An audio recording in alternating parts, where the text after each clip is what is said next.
So this is part 2 of my top 30 films of the 2010s, my favorite movies of the decade. If you haven't watched part 1, I would suggest watch part 1 first. I mean, that kind of makes sense. You'll find the link. It'll pop up on the screen somewhere if I figure out how to do that. If not, you can go find it yourself. It's not that hard. So part 1 was 30 to 16, and part 2 is going to be 15 to number 1.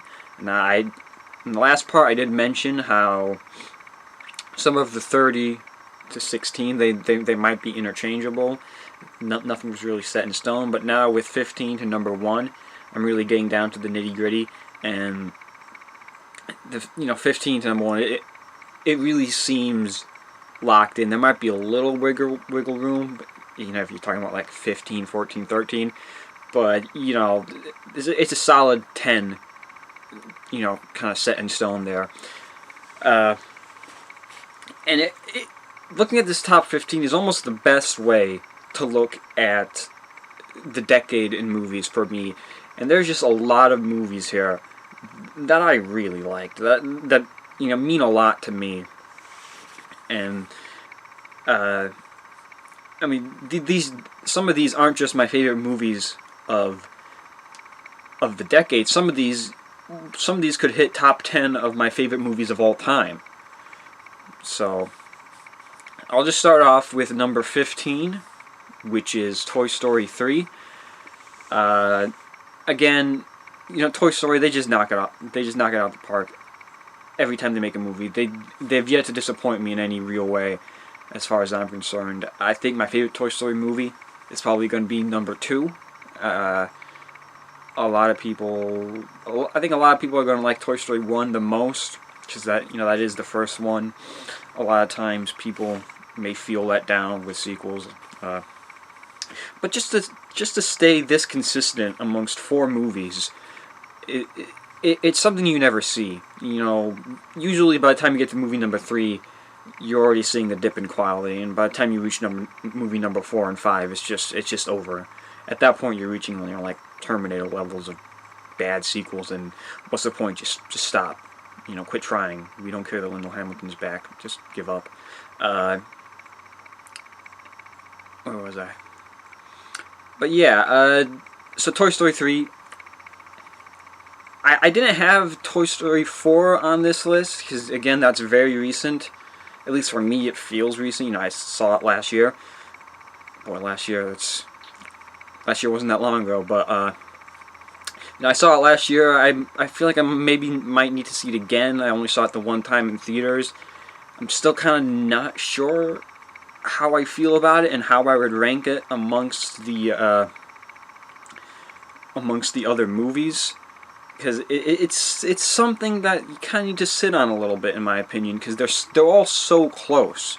It took a while to realize what specifically in Toy Story 2 that it had that I liked, and it took a long time to realize what in Toy Story 3 had that I kind of didn't like, that would give Toy Story 1 and Toy Story 2 the edge over Toy Story 3.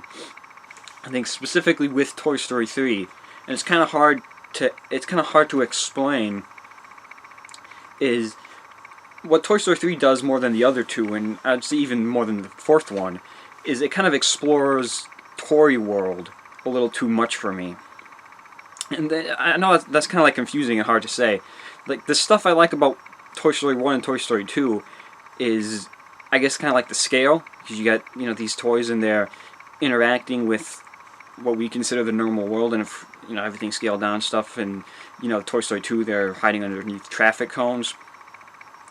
But in Toy Story 3, you kind of explored their own world a little more, like their own society.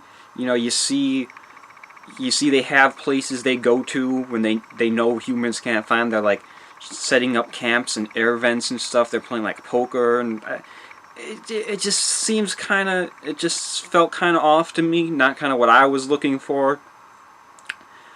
But right. And number 14, uh, before I get to number 14, I'll just say that in a lot of ways throughout the decade we've been blessed with good movies, and one specific way we've been blessed when it comes to number 14 is we were blessed that director Shane Carruth came out of whatever cave he lives in and decided to grace us with another movie. My number 14 is going to be his second film he made, Upstream Color. Again, Shane Carruth is just an incredible director. I think he's one of my favorite directors working. I mean, he's made 2 movies in the last 20 years. I don't know if I consider him working. But, you know, I love Primer. Primer is such a great movie.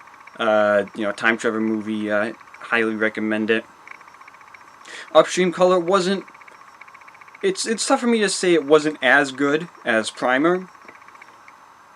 But I just say Primer hit with me more than Upstream Color, because Primer is more kind of what I'm geared towards. You know, it's this more sci-fi, more, you know, kind of mind, you know, messing with your mind. And there are some elements of that in Upstream Color, but I would say Upstream Color is much more cerebral almost, kind of, you know, the visuals, the colors, the music. So it's still a great movie. At least there's one movie of the decade. Maybe that's his thing. He'll make one movie every 10 years, and hopefully in 2020 whatever, we'll get his third movie. Which, maybe that's Modern Ocean, who knows. I've never mentioned Modern Ocean on this channel before. Number 13, I have 10 Cloverfield Lane. This movie is, for me at least, this movie completely caught me off guard. I know it did for a lot of people. This movie was just like The Cellar, it was called, and then 3 months before it came out, they drop a trailer and it's like 10 Cloverfield Lane. Like, what the hell? Again, I like Cloverfield a lot. I mean, the first Cloverfield came out in 2008. It's definitely one of my favorite movies. So I was, of course, looking forward to this, just because it's in the vein of Cloverfield. It's in that universe, a universe I very much want to see more of. I guess the unfortunate thing about Cloverfield Lane, which is also kind of why it works and why it's good, is that it wasn't made as a Cloverfield movie. I mentioned it was called The Cellar. You know, they came along and changed the ending a little bit and changed the title to 10 Cloverfield Lane. So it wasn't built as a Cloverfield movie. And that worked for 10 Cloverfield Lane, because you had a small, obscure movie that really no one would have ended up watching, probably. You just slap Cloverfield on the title, and you surprise everybody, and you get them more excited. You know, in theory, it's a good idea. Of course, later on, I think, when was that?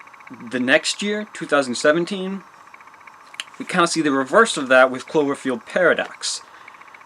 And how that kind of came around. You had a movie that wasn't that good, and like, how do we salvage this? We'll just slap Cloverfield on the title, surprise everybody at the day of on Netflix, and you know, you might distract people with bright and shiny noises and whatnot.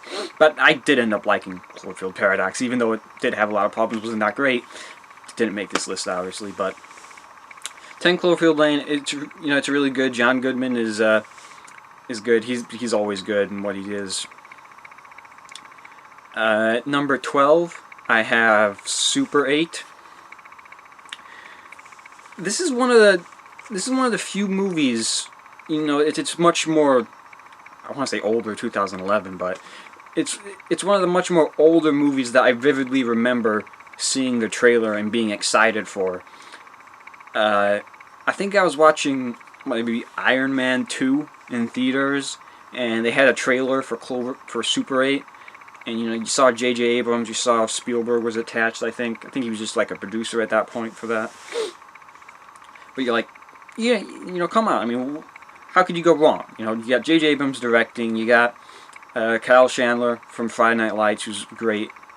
I mentioned him previously in Game Night, which was number 26. But yeah, I mean, you know, it worked. It did feel very Spielberg, and it's kind of weird because I almost feel like Spielberg hasn't almost been himself a little bit. I mean, I guess he has, but he hasn't really hit us with anything too major. I mean, this is the guy who directed, you know, Jurassic Park. He's done Jaws, and recently he's done what, like War Horse and Bridge of Spies and Lincoln. It's just you kind of miss the old Spielberg a little bit, and you know, you almost kind of get that with Super 8. Even though it's not Spielberg, it's just J.J. Abrams emulating Spielberg. I'm sure there's people out there who would see Super 8 and think it was Spielberg. But, you know, it was good. I liked it. It was almost like the better version of E.T., kind of, in a weird way. I didn't care for E.T. much. I just mentioned how I miss Spielberg, kind of, and here I am shitting on E.T. But number 11 is Venom. That's going to be kind of an odd choice, an odd placement. It's the most recent, highest up movie on my list. Came out in 2018. It was my favorite movie of 2018. And honestly, I don't know. I mean, you know, people have complaints. You know, everyone's entitled to their opinion. But as far as I'm concerned, I was looking forward to a Venom movie for a very long time, and I mean, I was looking forward to a Venom movie, but really didn't have any expectations of a Venom movie. I knew Spider-Man wasn't really going to be in it. There were some rumors that, you know, Tom Holland had shot some scenes as Peter Parker.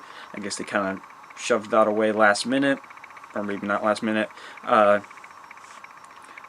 knew Carnage wasn't going to be in it, and everyone knew that, what's his name? Woody Harrelson was going to like play Carnage in the post-credit scene. That was like a very not well-kept secret, but I was fine with Carnage not being in. I knew they should be able to take their time and, you know, develop Carnage a little bit more before you introduce him.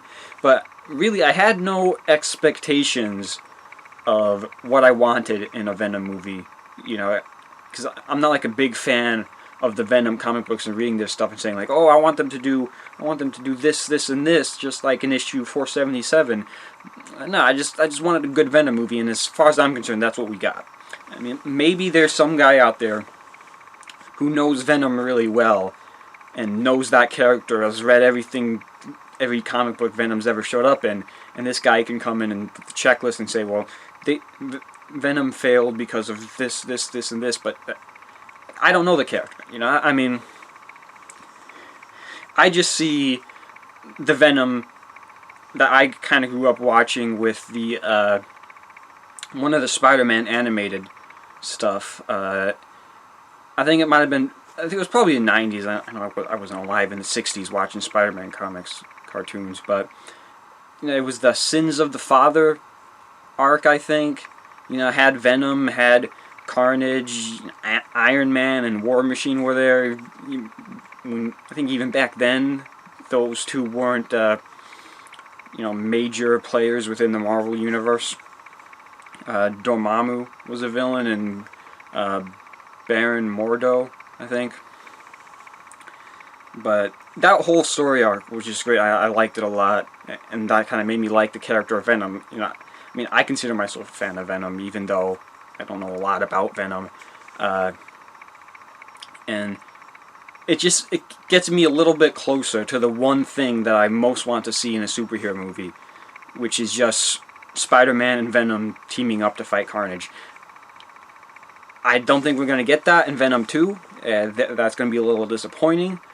But we are going to get Carnage, and I'm very much looking forward to that.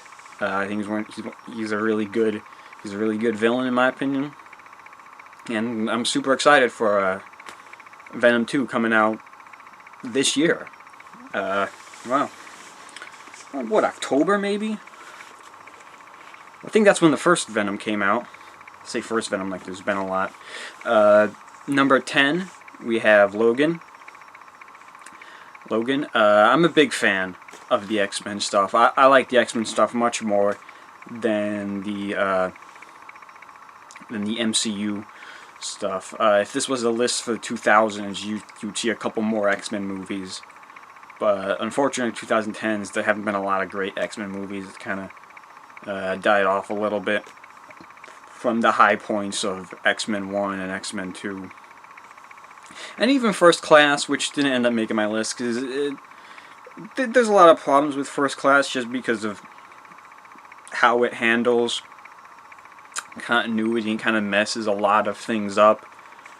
You know, you blame X-Men 3 and Origins Wolverine for not being good, but they didn't mess with the continuity and the timeline as much as First Class did, to the point where they needed to fix things in Days of Future Past. And I'll get to that later. Spoiler alert. But Logan, you know, I always liked the character Wolverine. It was really nice to see, to finally see them portray Wolverine in the proper way, you know, to give him this send-off. I mean, he was great in it. Charles Xavier was great in it. Really great performances. And it just had that smaller, more personal feel, and it just being able to see that is almost kind of like the last hurrah of the X-Men movies, even though they didn't make a couple, unfortunately, you know. Oh boy, Dark Phoenix, but it was nice to see. I enjoyed that. At number 9, I have Coherence, which again, it's one of these super small sci-fi films you probably never heard of. I think this was just recommended to me by people I trust. But boy, there is a lot with this film. It's definitely one of those films that will mess with your mind, and you know, you think you know where it's going, you just don't, and it's just so hard. This movie, of all the movies on my list, it's kind of the most hard for me to talk about, because I can't really say anything about this movie without venturing into spoiler territory, and it's definitely the movie you want to know nothing about. You know, if you're at all curious, if you're watching this and you're at all curious in watching Coherence, which I would highly recommend watching, just watch it. You know, I think it's on Amazon Prime, or it's on something. It's on Prime or Hulu. It's not on Netflix. I don't have Netflix. I just saw it recently when I was scrolling through one of those. I have Hulu and Prime, and it was on one of those. So just go watch it. Don't read the description. Don't read reviews or Wikipedia. Just go watch that movie. It's the best way to experience going blind. Honestly, it's such a good movie. At number 8, I have Skyfall. This is the third Daniel Craig James Bond movie, which the Bond franchise or universe, whatever you want to call it, it's not something I'm particularly well versed in. I've only seen 4 James Bond films, and they happen to all star Daniel Craig. Skyfall is my favorite of the 4. I do like Casino Royale too. I didn't mind Spectre as much as other people didn't like it, but Quantum of Solace is skippable. But yeah, you know, it's really good. There's a lot of really good action, a really good story.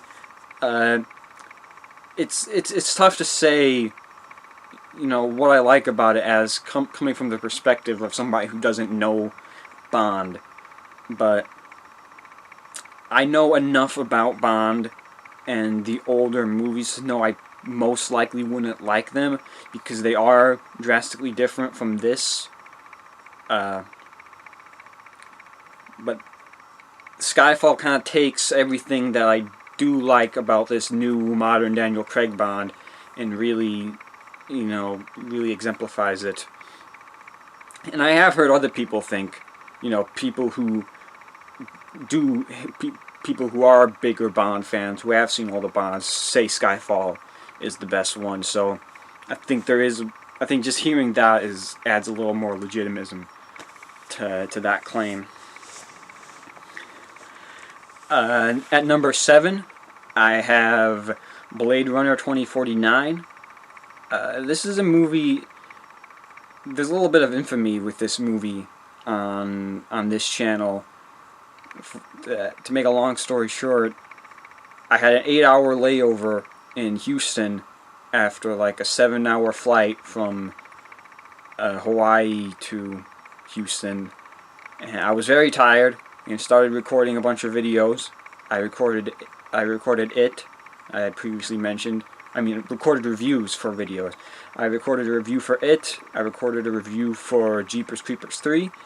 And then towards the end, getting into hour 5 and 6, my mind was just really starting to fade and drift and, insanity. And I started recording a review for Blade Runner 2049, which was really bad. And it was a really bad review. There's a lot that went wrong with that. I was looking forward to uploading it, but I can't find that footage. I did find the reviews for it and Jeepers Creepers 3, but I never found the footage for Blade Runner 2049 because I do remember having to switch out memory cards because the first memory card was full. So that's out there somewhere, I think. And I can't really upload it and Jeepers Creepers 3 without having Blade Runner 2049 because it's kind of like the progress. You see the progression into, insanity almost. But specifically with this movie, it's such a good movie, such a really great looking movie. I was able to see this in IMAX. I was actually in Hawaii when I saw this. Because where I live, there's not an IMAX theater, so I was in Hawaii and there was an IMAX theater, and I figured, might as well go see Blade Runner 2049 in IMAX. It's one of my few chances to go see a movie in IMAX. And so I go to see the movie in IMAX. It was Saturday or Sunday, opening weekend, and I was the only person in that theater. And that just really blew my mind. So I was thinking, what is going on? There's nobody else in here. This is opening weekend for what I would think would be a big movie. But I guess that's kind of indicative of Blade Runner 2049 in general. Movie didn't do that well financially. Not that many people saw it. And honestly, I don't mind that. I don't mind that at all. I'm kind of glad Blade Runner 2049 didn't make a lot of money, because the first Blade Runner didn't make a lot of money, and that kind of made them hesitant about making a sequel. And it was something that I was hesitant about even watching. Blade Runner, the first Blade Runner, is such a great movie too. Do you really need a sequel after all this time? And when I think of a sequel, 30 years later? Was it really? It wasn't 30 years. Maybe it was 30 years. I don't know how long it was. I feel like 30 years is a lot. Maybe 20 years. I don't know. I'm not good with math.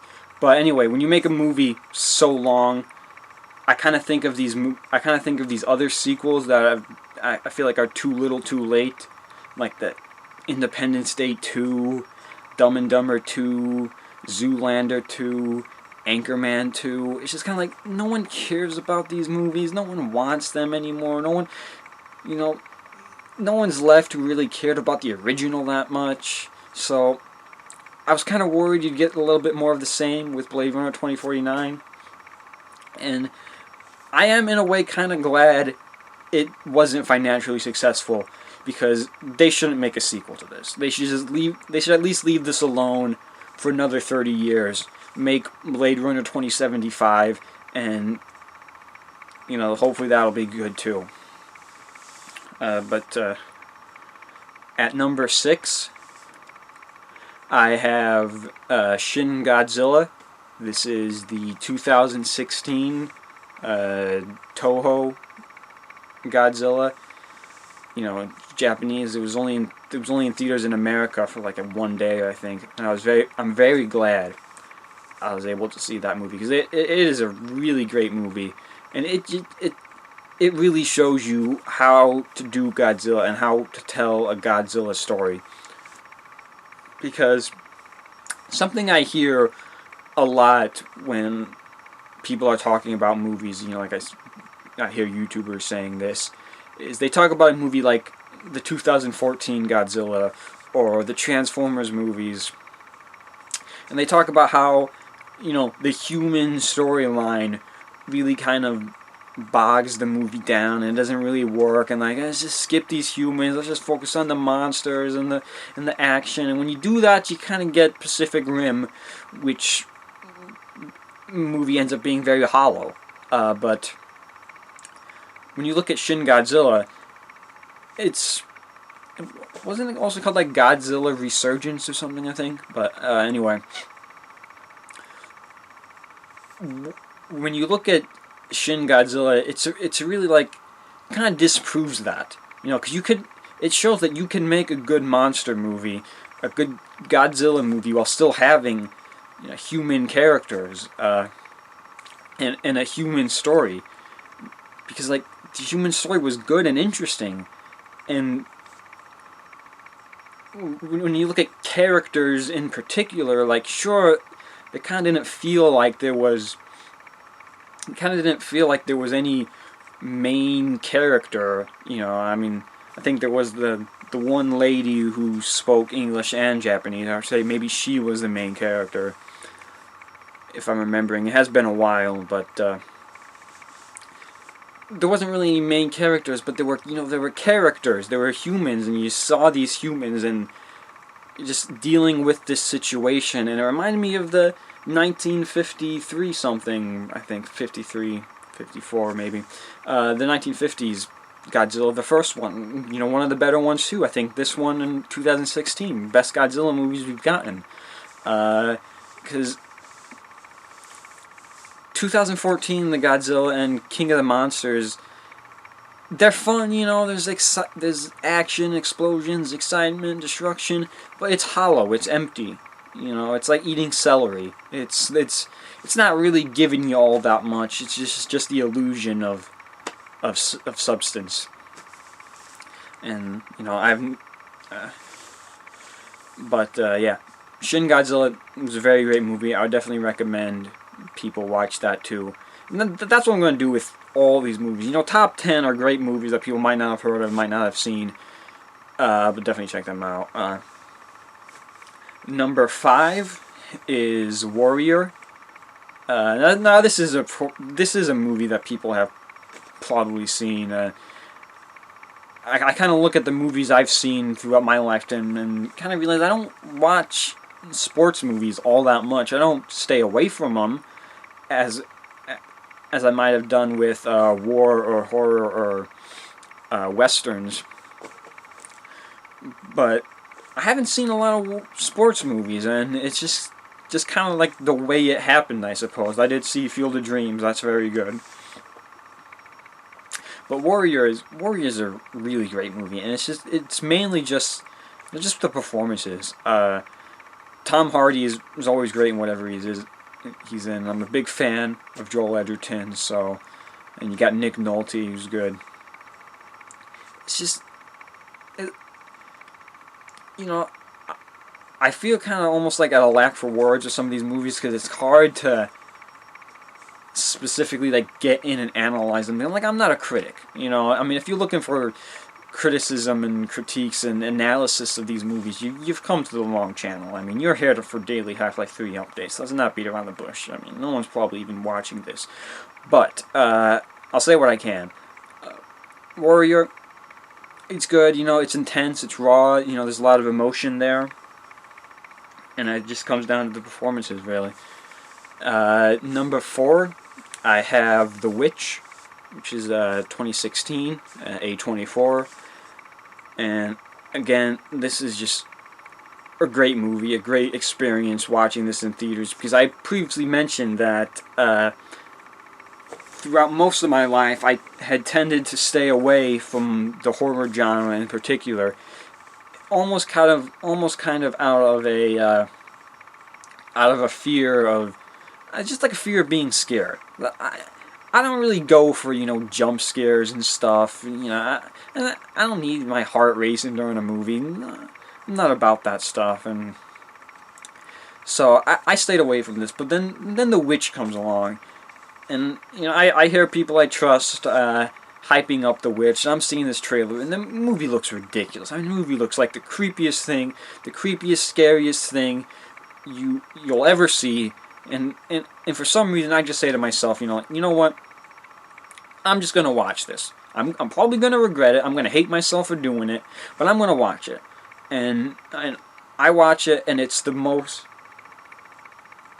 like the most uncomfortable thing you're ever gonna see. Honestly, I mean, again, I'm not a horror person, so for me at least, it was one of the most uncomfortable things I've ever seen. I know there's probably some messed up French films out there that horror aficionados would claim is the most uncomfortable thing ever.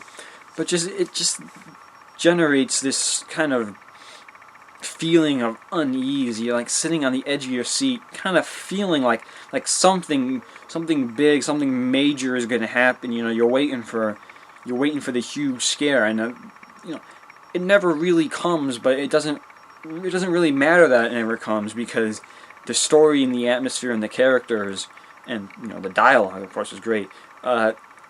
All that stuff, it kind of makes up for what you're fearing and what you're dreading. So while other horror movies that might not provide you with those scares and those moments would fail because you don't have them, that's only because that's all that horror movie would have. You watch something like the 17th Friday the 13th movie, you watch something like that, there's no good characters, there's crappy stories. All you really have to go with is, the scares, the gore, So, I guess it's kind of refreshing to get this, in a way.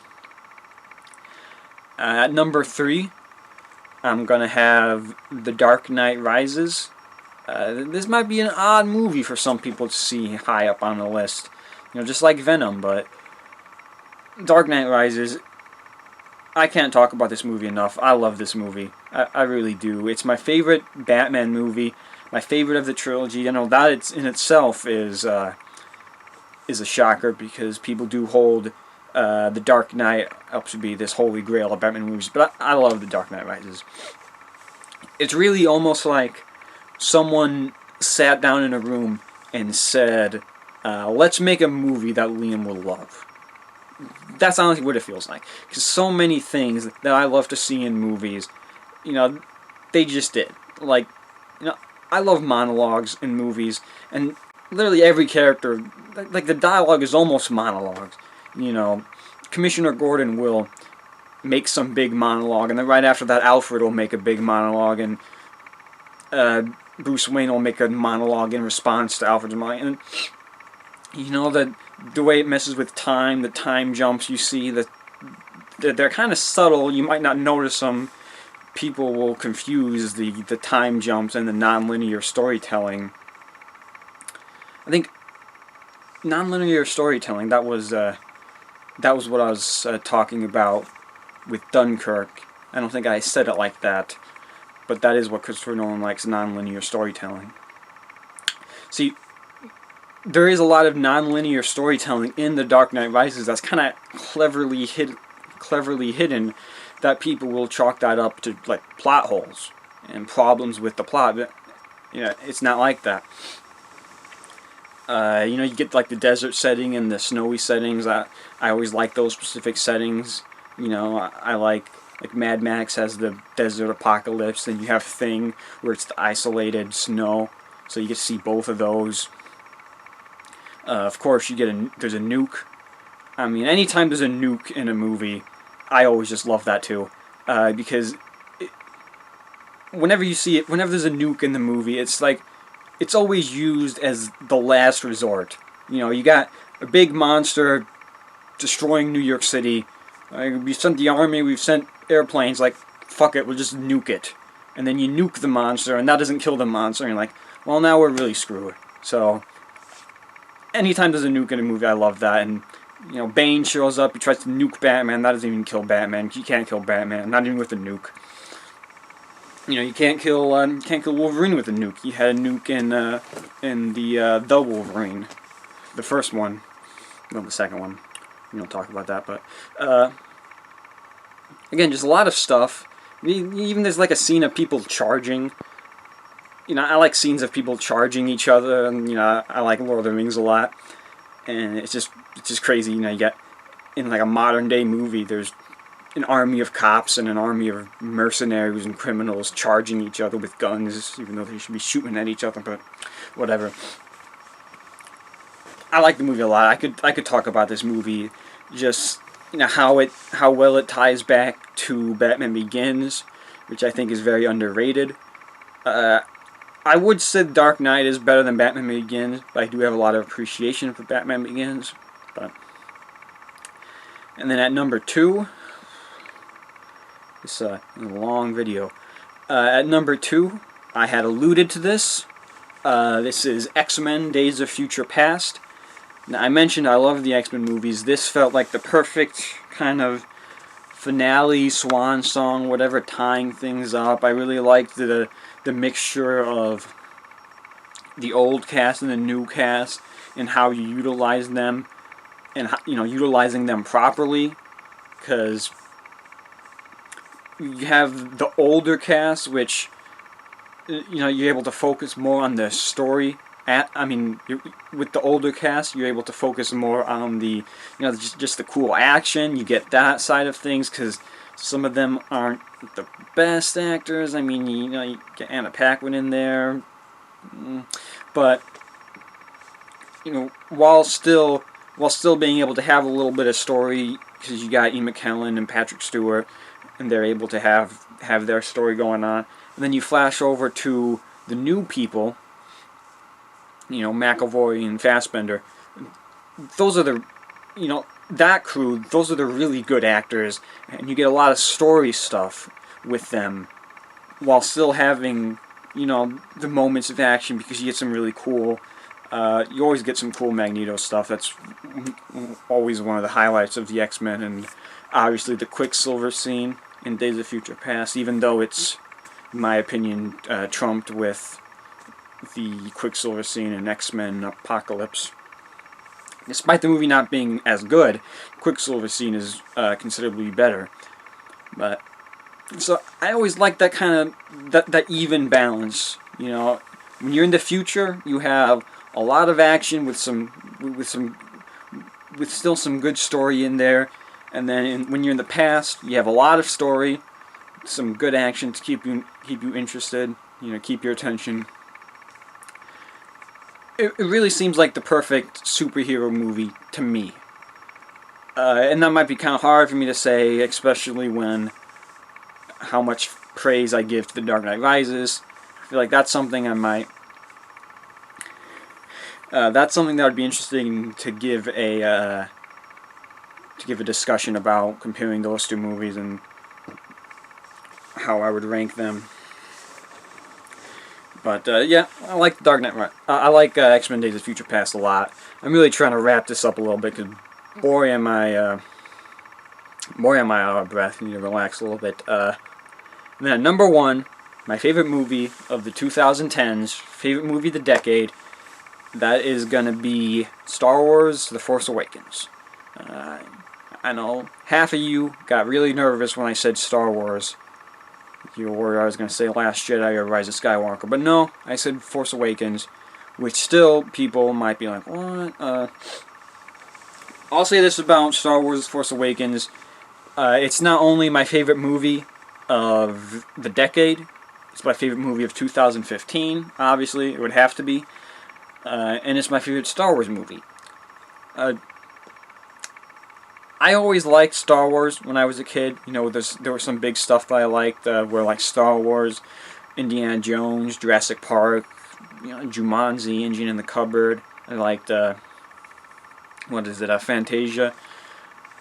This is some other stuff that I don't watch as much. You know, I'm sure I like some of those Disney animated movies. I couldn't be bothered with them now, but you know, specifically Star Wars was always a big one for me. And then eventually, I want to say around the time when I started watching Lord of the Rings, kind of Lord of the Rings really crept up there in the top of movies I just like a lot.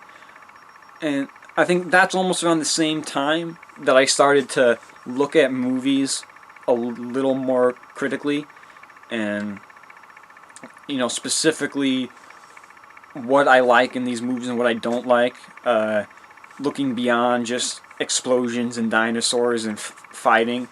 And it's with that I was able to look at Jurassic Park and think of all the things, you know, specifically that I was able to look at with Jurassic Park and say why I like this movie, why this movie is one of my favorite movies of all time. You know, and I was able to look at not the T-Rex chase scene, but what I would say is the best scene in Jurassic Park is the dinner scene, where they're just, you know, eating a meal and talking about all this stuff, the implications of it. I think that's the best scene, and that's kind of what I miss about Spielberg, is because he has this great action and this exciting story and, you know, the thriller, but it's the human stuff, you know, where you're able to sit down. Like, compare Jurassic Park to Jaws. I think the best scene in Jaws is when they're all in the boat sitting down, comparing their scars, and they sing Show Me the Way to Go Home. But, so I started looking at Jurassic Park a little bit more critically and understanding why I like this and appreciating it more and more.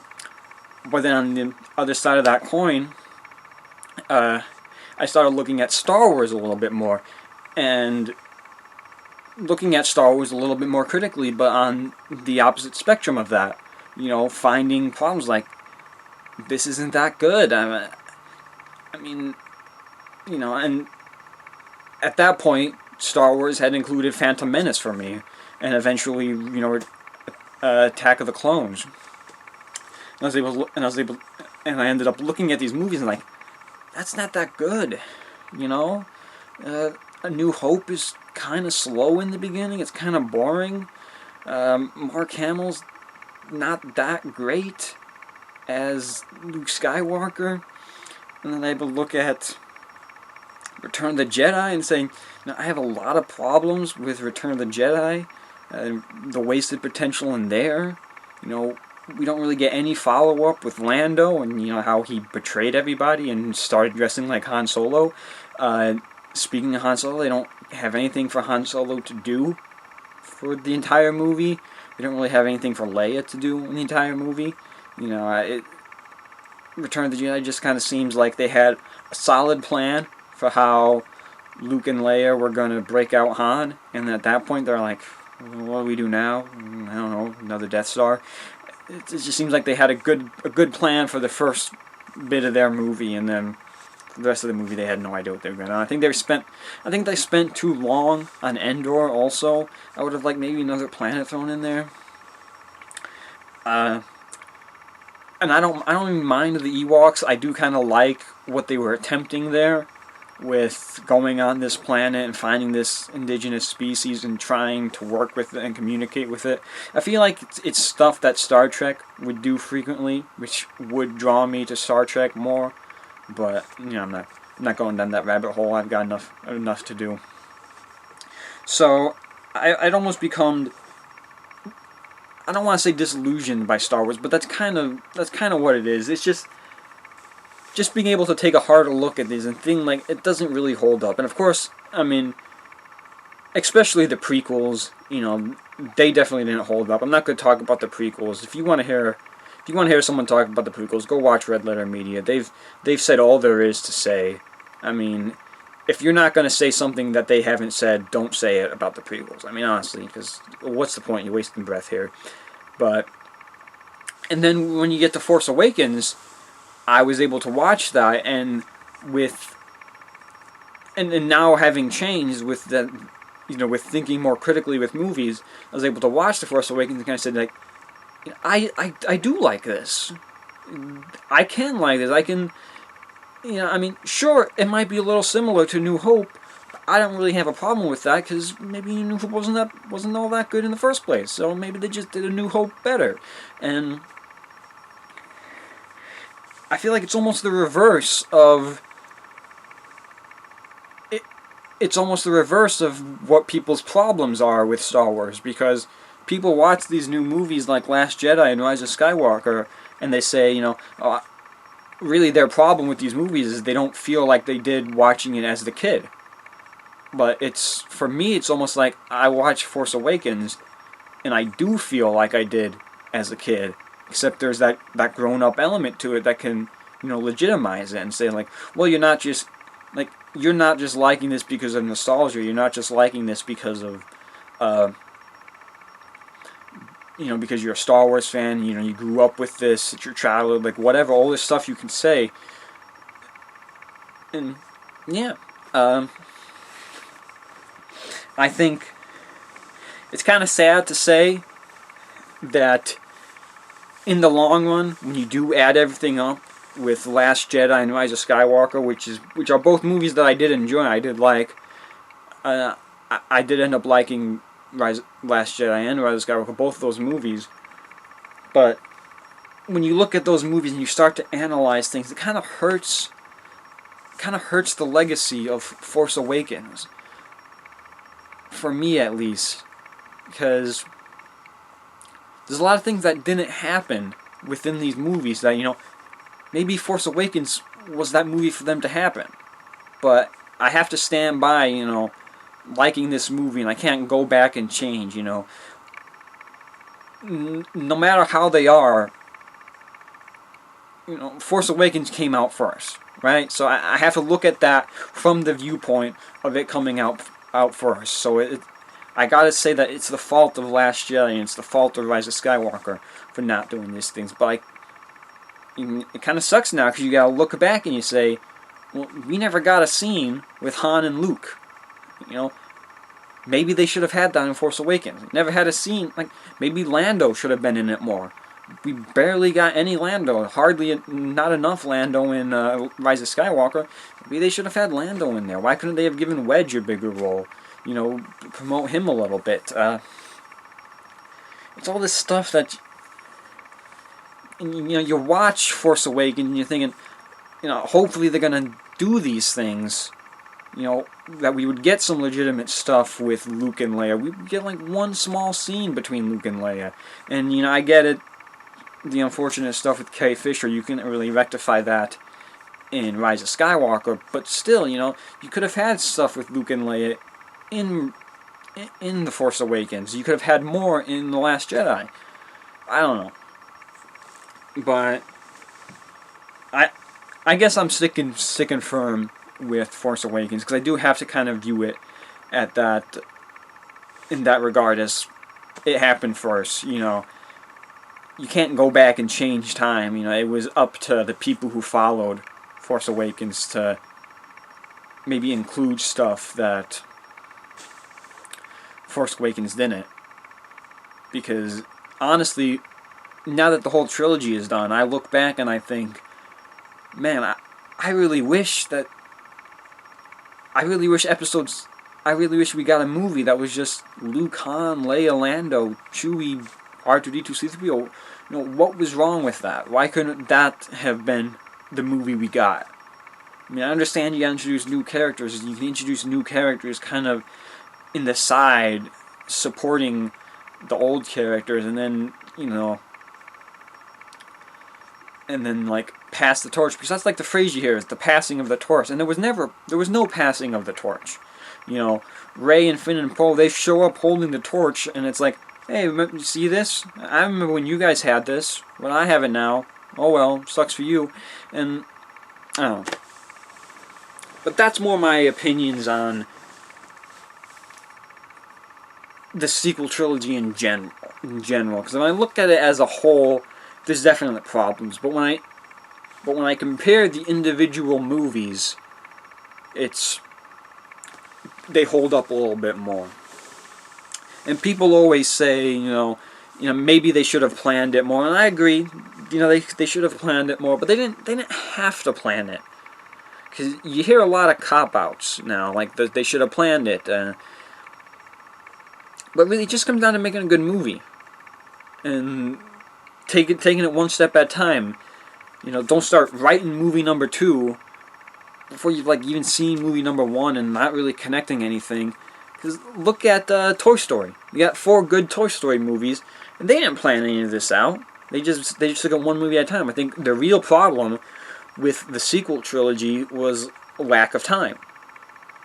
You know, you had this decision to just chop, you know, one at a time. You know, one year, you know. Sure, you had the year off between Force Awakens and Last Jedi, but, you know, you had time focusing on Rogue One. And then between Last Jedi, you had a year off before Rise of Skywalker, but you spent that time focusing on the mess that was the Solo movie. So, I just think if they had spaced it out a little bit more and waited, you know, we should have had Last Jedi come out last year, and then, you know, 2021 have Rise of Skywalker come out. You have more time to really work on this, because I feel like that was one of the main problems where Rise of Skywalker failed a little bit. Just, you know, they rushed J.J. Abrams. You know, they didn't give him the time, and then even after they did it, apparently it seems like they kind of messed with his movie behind his back, and you know, he goes to the theater and watches this like, I didn't make this movie, what is this? So I don't know, this ended up talking about more than I ever wanted to. I barely talked about Force Awakens. I've just talked way too much. This is like a 51-minute video. It's ridiculous. No one's watching this right now. That's okay. Another plane going ahead. No one's watching that. It's okay. Force Awakens. Yeah, I like it a lot. It's really good. Just like I said, it's going back to simpler times, but legitimizing them. Yeah, I guess that's it. You know, my top 15 favorite movies of the decade. Well, top 30, if you watch both parts. But, yeah, and I will see you guys next time.